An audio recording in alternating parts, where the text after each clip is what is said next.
بسم اللہ الرحمن الرحیم. السلام علیکم. میں ہوں عبدالقادر اور آپ دیکھ رہے ہیں آپ کا اپنا فیس بک اور یوٹیوب چینل. آج تاریخ ہے 28 اپریل اور دن ہے جمعرات کا. آج کا ولاگ تھوڑا تاخیر سے آ رہا ہے کیونکہ رمضان المبارک کی 27ویں شب ہے اور اسی مناسبت سے شب دعا کا اہتمام کیا گیا تھا. اب سے کچھ دیر پہلے آپ نے دیکھا کہ مولانا طارق جمیل بنی گالہ میں عمران خان کی رہائش گاہ پر ہی موجود تھے اور وہاں سے ملک بھر میں ایک دعائیہ تقریب کا اہتمام کیا گیا جس میں ویڈیو لنک کے ذریعے بھی بہت سارے لوگوں نے شرکت کی. اس پر بھی بات کریں گے اور اس کے علاوہ بھی بہت اہم خبریں ہیں. حکومتی وفد سعودی عرب کے دورے پر ہے.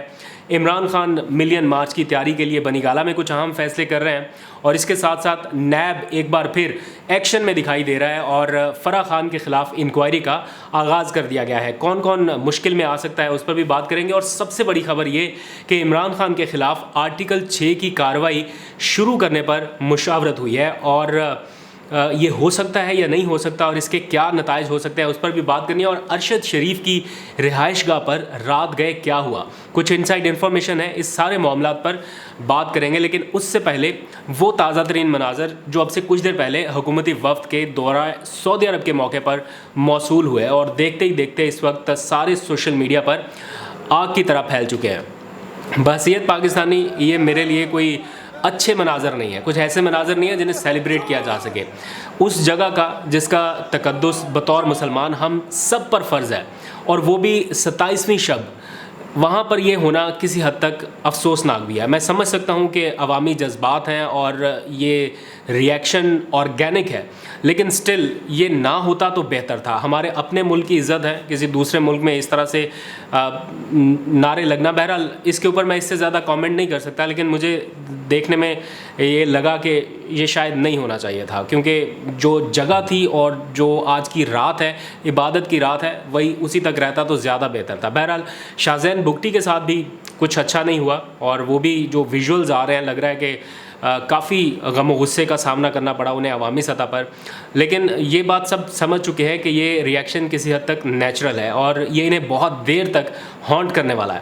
سیدہ مسلمہ ٹویٹر پر لکھتی ہیں کہ نعرے بازی سے مسجد کا تقدس پامال کیا جانا افسوسناک ہے, ایسا نہیں ہونا چاہیے تھا مگر یہ آرگینک عوامی رد عمل ہے اور جدید دنیا کی تاریخ میں کبھی ایسا نہیں ہوا کہ مسجد نبوی میں کسی ملک کے رہنما کی آمد پر ایسا توہین آمیز رد عمل دیکھنے میں آیا ہو. ایٹ دی اینڈ بہرحال یہ فیصلہ بھی اللہ تعالیٰ کی ذات کا ہے کہ جسے چاہے وہ عزت دے اور جسے چاہے ذلت, اور یہ اللہ تعالیٰ کی طرف سے نشانیاں ہیں اگر کوئی سمجھنا چاہے.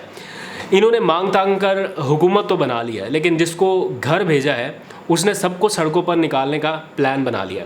آج بنی گالہ میں اس حوالے سے کیا ہوا اس پر بھی میں نے بات کرنی ہے آپ سے, لیکن اس سے پہلے حکومت کے ایک اور منصوبے پر بات کرتے ہیں. بڑا خطرناک منصوبہ. سابق وزیر اعظم عمران خان اور صدر عارف علوی کے خلاف آرٹیکل 6 کے تحت سنگین غداری کے مقدمے کی تیاری ہو رہی ہے اور اس سلسلے میں آئین توڑنے یا توڑنے کی سازش کا الزام لگا کر غداری کا کیس تیار کیے جانے پر قانونی ماہرین سے مشاورت کی گئی ہے وفاقی سطح پر. تحریک عدم اعتماد کے دوران قومی اسمبلی کے ایوان میں جو کچھ بھی ہوا اس کا مکمل ریکارڈ جو ہے وہ منگوایا جا رہا ہے اور ابھی مشاورت کا آغاز ہوا ہے, فیصلہ ابھی نہیں ہوا لیکن ایک چینل نے ہیڈ لائنز لگانا شروع کر دیں کہ غداری کے مقدمے میں عمر قید یا سزائے موت تک بھی ہو سکتی ہے.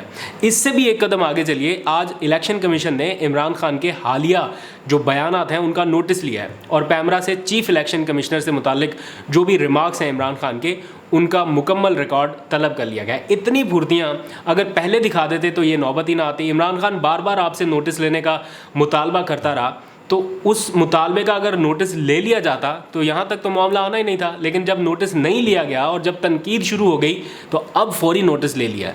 اسی ٹی وی چینل نے پھر ٹاک شو سجایا اور کچھ لوگوں کو بلا کر یہ بتانے کی کوشش کی گئی کہ الیکشن کمیشن کے پاس ہائی کورٹ کے برابر اختیارات ہیں اور اگر وہ چاہے تو عمران خان کو 6 ماہ قید اور 5 سال کے لیے نااہل بھی قرار دیا جا سکتا ہے. سارے اپنی اپنی عدالتیں لگا کر بیٹھے ہوئے ہیں اس وقت, لیکن اس مسئلے کی جو بنیادی وجہ ہے منحرف اراکین کے حوالے سے اس پر ابھی فیصلہ ہی نہیں ہوا. اپنی طرف سے عمران خان کو غداری کے مقدمے میں سزائے موت یا الیکشن کمیشن کی جانب سے نااہلی کی سزا دلوانے کے جو خواہش مند اینکرز ہیں ان کے منہ سے منحرف اراکین کی نااہلی کے لیے ایک لفظ بھی نہیں نکل رہا. جب وہ معاملہ زیر بحث آتا ہے کہ آرٹیکل 63A کا اطلاق ہو تو کہتے ہیں آئین یہاں پر خاموش ہے, اور ابھی تک آئین کی تشریح نہیں ہو سکی. اتنی دیر تک یہ معاملہ لٹک رہا ہے. اور عمران خان پر بغاوت کا مقدمہ یا نااہلی یہ کوئی آسان کام نہیں ہے. یہ لگتا ہے کہ اتنی آسانی سے یہ حکومت کر سکے گی. 2 ووٹوں پر کھڑی ہے یہ حکومت, اور جس کی اپنی اس وقت کوئی کریڈیبلٹی نہیں ہے, اور حالات کا اندازہ آپ نے سعودی عرب میں پیش آنے والے ویژول سے لگا لیا ہے. میں ابھی بھی کہہ رہا ہوں کہ میں ان مناظر کو اچھا نہیں سمجھتا, جو ہوا نہیں ہونا چاہیے تھا, لیکن سٹل اس حکومت کی کریڈیبلٹی یہ ہے. یہ صرف مریم نواز کے ایک ٹویٹ پر تو وہ یہ فیصلہ نہیں کر سکتی کسی بھی صورت کے عمران خان پر آرٹیکل 6 لگا دو. مریم ادھر سے ٹویٹ کرتی ہے کہ ان کے اوپر یہ ہونا چاہیے تو ادھر سے جناب کارروائی شروع, ایسا بھی نہیں ہونا. اور بڑا شدید رد عمل آنا ہے. عوامی رد عمل جو اب تک آ چکا ہے وہ بھی آپ دیکھ چکے ہیں. امپورٹڈ حکومت نامنظور پر کروڑوں ٹویٹس کے ٹرینڈ تو آپ نے دیکھ ہی لیے ہیں, لیکن بات اب کروڑوں سے نکل کر عرب تک پہنچ چکی ہے. جی ہاں, یہ کوئی مذاق نہیں ہے. 22 کروڑ کی آبادی والے ملک میں امپورٹڈ حکومت نامنظور کے ٹرینڈ پر بننے والی ویڈیوز 1 ارب ویوز سے اوپر جا چکی ہیں ٹک ٹاک کے اوپر. ہم ٹک ٹاک کو بہت مذاق میں لے لیتے ہیں سم ٹائمز, لیکن ایک آڈینس ہے تو صحیح نا وہاں پر. 1 ارب ویوز, اگر 1 بلین ویوز, کوئی مذاق کی بات نہیں ہے. اگر وہاں پر آئے ہیں تو اس کا مطلب ہے کہ ریئیکشن آ رہا ہے. ساری کہانی عمران خان کے 2 ملین مارچ کے دباؤ اور پنجاب کی جو وزارت اعلیٰ ہے اسے حاصل کرنے کے لیے کی جا رہی ہے. یعنی پنجاب میں اس وقت سچی بات یہ ہے کہ نون لیگ کو مل رہا ہے ٹکا کے ٹف ٹائم.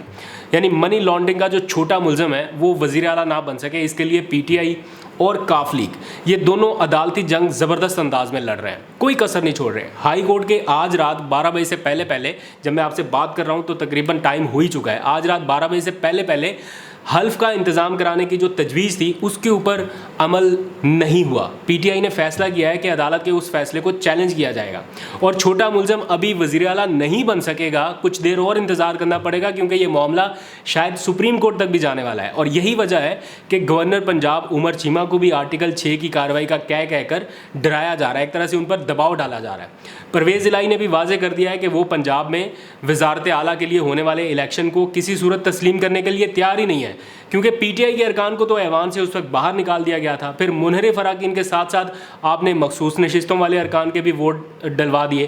مخصوص نشستوں والے ارکان کے ووٹ ڈلوانا یہ کوئی عقل مندی تھی؟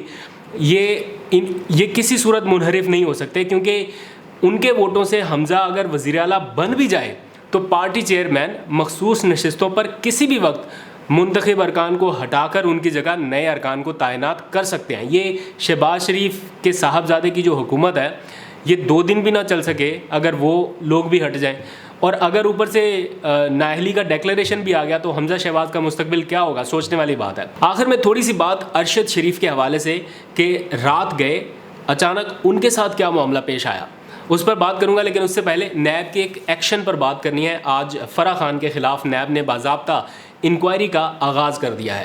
فرح خان وہی خاتون ہے جسے خاتون اول جو سابقہ تھیں بشرا بی بی, ان کا کلوز فرینڈ بتا کر ہیڈ لائنز چلائی جا رہی ہیں اور مسلسل عمران خان کے اوپر اٹیک کیا جا رہا ہے. آج فرح خان کے حوالے سے انکوائری انیشیٹ کر دی گئی ہے. فرح خان کے اکاؤنٹ میں 84 کروڑ روپے کہاں سے آئے, کس نے دیے, اور پھر اچانک کس نے نکالے اور نکال کر کہاں بھیجے, انہوں نے کتنی قیمتی اراضی خریدی, کتنے کروڑوں روپے کی اراضی خریدی, اور یہ کہاں سے خریدی گئی, یہ سب ریکارڈ اب منظر عام پر آئے گا. اور بحیثیت پاکستانی میں چاہتا ہوں کہ بالکل فیئر یہ انکوائری ہونی چاہیے. اگر فرح خان نے کوئی 2 نمبری کی ہے, ان کا کوئی مددگار تھا یا ناجائز اور غیر قانونی طریقے سے انہوں نے یہ سب کچھ بنایا ہے, تو یہ سوال ان سے پوچھے جانے چاہیے. اور اگر یہ ثابت ہو جاتا ہے کہ انہوں نے یہ مال غیر قانونی طریقے سے بنایا تو پھر انٹرپول سے مدد لے حکومت اور گرفتار کر کے اسے عدالتوں میں پیش کرے, اور پورا ٹرائل ہونا چاہیے. مطلب یہ کوئی بنانا ریپبلک تو نہیں ہے نا کہ آپ کرپشن کریں اور پھر ملک سے باہر بھی بھاگ جائیں اور بھگتے پھر باقی لوگ. تو اگر آپ نے کوئی 2 نمبری کی ہے تو پھر آپ کا فیئر ٹرائل ہونا چاہیے, لیکن اگر نہیں کی تو پھر بھی ساری چیزیں سب کے سامنے آ جانی چاہیے. بحیثیت پاکستانی میں اس چیز کو انڈورس کرتا ہوں کہ یہ تو ہونا چاہیے. نیب کا یہ ایکشن بہت پہلے ہو جانا چاہیے تھا, ابھی بھی تاخیر سے ہوا ہے. اور آخر میں اس صحافی کی بات جو میرا آئیڈیل بھی ہے اور میرا فیوریٹ بھی ہے, ارشد شریف, کسی ایک وجہ سے فیوریٹ ہے. ایک ایسی آواز ہے جو لاکھوں کروڑوں لوگوں تک سچ پہنچا رہی ہے, اور اسے دبانے کی کوشش پہلے بھی ہوتی رہی ہے اور آج ایک بار پھر ہو رہی ہے. رات گئے کچھ سادہ کپڑوں میں ملبوس افراد نے ان کے گھر جانے کی کوشش کی, ان کے اہل خانہ کو ہراساں کرنے کی کوشش ہوئی. عرش شریف کو جب یہ معاملہ پتہ چلا, پہلے میں یہ بتا دوں کہ یہ ہو کیوں رہا ہے. اس لیے کیونکہ عرش شریف کے پاس منی لانڈرنگ کیس سے متعلق وہ مواد ہے, وہ معلومات ہیں جو شاید تفتیش کاروں کے پاس بھی نہ ہوں. معاملے کے پیش نظر عرش شریف نے رات ہی اپنے وکیل فیصل چودھری کو یہ کہا کہ وہ پٹیشن تیار کریں, اور قانونی طریقے سے وہ اسلام آباد ہائی کورٹ میں انہوں نے رجوع کر لیا, وہ اپلیکیشن جمع کرا دی, جس پر آج ہی کے دن سماعت بھی ہوئی اور آج ہی عدالت نے فیصلہ بھی کیا اور یہ کہا کہ ایف آئی اے عرش شریف سمیت کسی بھی صحافی کو ہراساں نہ کرے, بلکہ روک دیا ایف آئی اے کو. یہ معاملہ صرف عرش شریف کے ساتھ ہی نہیں ہو رہا, صابر شاکر کے ساتھ بھی ہوا, پھر معید پیرزادہ بڑے معروف اینکر ہیں, ان کے ساتھ بھی پیش آیا.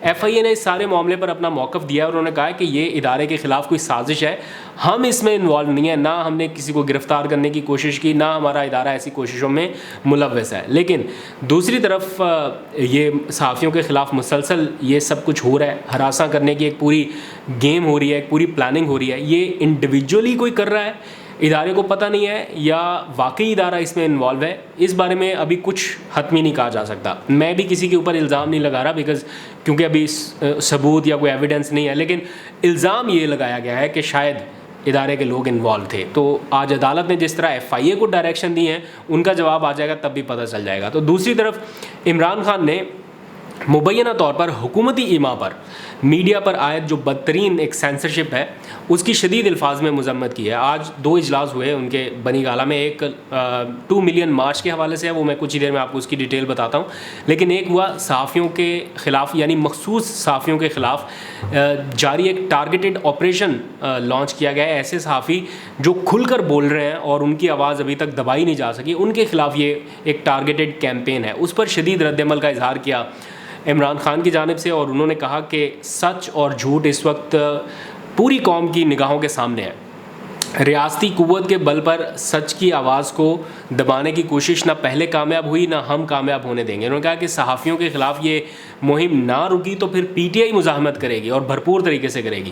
اور ساتھ ہی عمران خان نے میڈیا پر, چونکہ ان کے پارٹی بیانیے کا ایک بلیک آؤٹ ہو رہا ہے, اس طرح سے نشر و اشاعت نہیں ہو رہی, تو انہوں نے سوشل میڈیا پر تحریک انصاف کے بیانیے کی تشہیر کا ایک منصوبہ آج جو تیار کر کے ان کو پیش کیا گیا تھا, اسے اپروو کر دیا ہے. یعنی عمران خان کو یہ لگتا ہے کہ اس میڈیا بلیک آؤٹ میں انہیں سوشل میڈیا کی سب سے زیادہ ضرورت رہے گی, کیونکہ آنے والے کچھ دنوں میں آپ کو کافی ایکٹیویٹیز نظر آئیں گی. ملین مارچ بھی ہونے والا ہے, اسلام آباد کی جانب رخ ہوگا, تو اس حوالے سے سوشل میڈیا کا کردار اہم ہوگا, تو اس پر بھی بات کی گئی. پھر آج بنی گالہ میں ملین مارچ کے حوالے سے جو پارٹی کی عادت کا ایک اہم اجلاس بلایا گیا تھا, اس میں عمران خان نے ایک بات تو واضح کر دیا کہ اگر قبل از وقت انتخابات کا اعلان نہیں ہوا تو عید کے مارچ پھر یہ 2 ملین مارچ ہر صورت ہوگا. 2 ملین مارچ کا مطلب یہی نہیں کہ 20 لاکھ لوگ یہاں پر پہنچ ہی جائیں گے, لیکن وہ اس کو بتا رہے ہیں کہ this is not a million march, جیسے 2 ملین مارچ کے مطلب بڑے پریشر کے ساتھ وہ آنا چاہتے ہیں. لوگ جتنے بھی آئیں لیکن تیاری بڑی کرنی ہے. تو عمران خان نے مارچ کی تیاریوں میں تیزی کے لیے کور کمیٹی اور پھر پارلیمانی پارٹی کا بھی اہم اجلاس طلب کر لیا ہے, اور ساتھ ہی ملک بھر کی جتنی بھی تنظیمیں ہیں پی ٹی آئی کے انڈر کام کرنے والی, ان کو بھی بنی گالہ بلا لیا ہے. تو یہ بیک ٹو بیک کافی زیادہ ہیپننگز ہو رہی ہیں. کل بھی میں بنی گالہ میں ہوں گا اور کچھ عام اجلاس کل بھی بلائے گئے ہیں, تو آپ کو اپڈیٹ کرتا رہوں گا. آج تک کے لیے اتنا ہی. اس مقدس رات میں آپ عبادت کریں تو اس خاکسار کو بھی اپنی دعاؤں میں ضرور یاد رکھیے گا. پوری ایمانداری اور دیانتداری کے ساتھ کوشش کریں گے کہ آپ تک حقائق پہنچائے جائے, توڑ مروڑ کر نہیں, جو ایز اٹ از ہیں, جو فیکچوئل پوزیشن ہے اس سے آپ کو آگاہ رکھا جائے. آج تک کے لیے اتنا ہی. اپنا بہت سا خیال رکھیے. اللہ حافظ.